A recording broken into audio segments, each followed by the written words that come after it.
Welcome back everyone to my Tokyo Marathon training vlog. This is going to be my week 3 recap. So first off, happy belated holidays, and I hope your Christmas and New Year's were as fun and crazy as mine.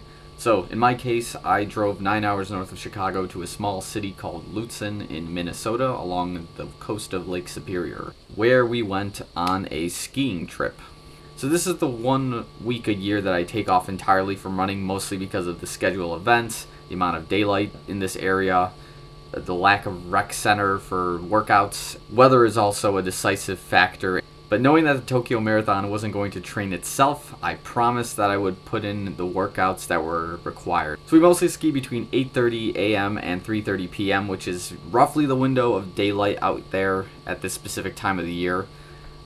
This obviously raises a lot of questions when it comes to training, such as, do we run and then ski? Do we ski and then run? If we choose the first option, how will it affect my skiing? Will I have enough recovery time in between workouts? If I choose the latter of the two options, will I have enough leg strength to do the run after the skiing? So I got a good tip from an owner of a ski rental shop who suggested that we ski and then run because the skiing would provide a pretty decent warm-up for the workout. And considering this guy ran a 3:05 marathon at 15 years old, I can at least give his advice a shot. And I have to say, he was definitely right. So in terms of weather, we were dealing with about 5 to 7 inches of snow already on the trails, sporadic snowstorms happening every so often, and temperatures ranging from about 15 to 30 degrees at any given time. With this information, I knew that the next percents were definitely a no-go. I wasn't going to try to fight in the snow with them to have a decent workout. I also had my Pegasus turbos with me, but I did not use them, which I'll explain in just a minute. My last option was the Hoka One One Arahis that I used in 2017 for training, which ended up actually being a great choice. This is mostly because the shoes were still in great condition, still had a lot of miles I can put on them. The sole was nice and thick so they didn't sink too far into the snow, and they gripped any sleet that I ran across also pretty well.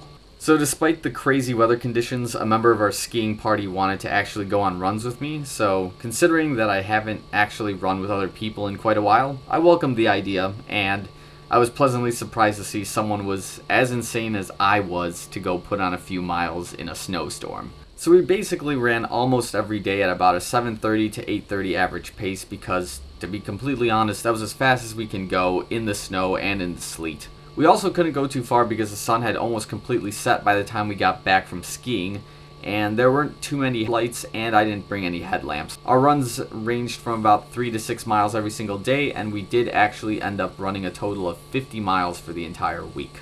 I know I'm supposed to be sitting in the 60 to 70 mile range at this point in training, but c'est la vie. When we ran on New Year's Eve, it was completely dark out, freezing, and all I remember was my running buddy and I being able to see the stars for the first time in a really long time. And I remember that in that particular moment, I was content and I was having fun, and I remember that that's what running was supposed to be most of the time.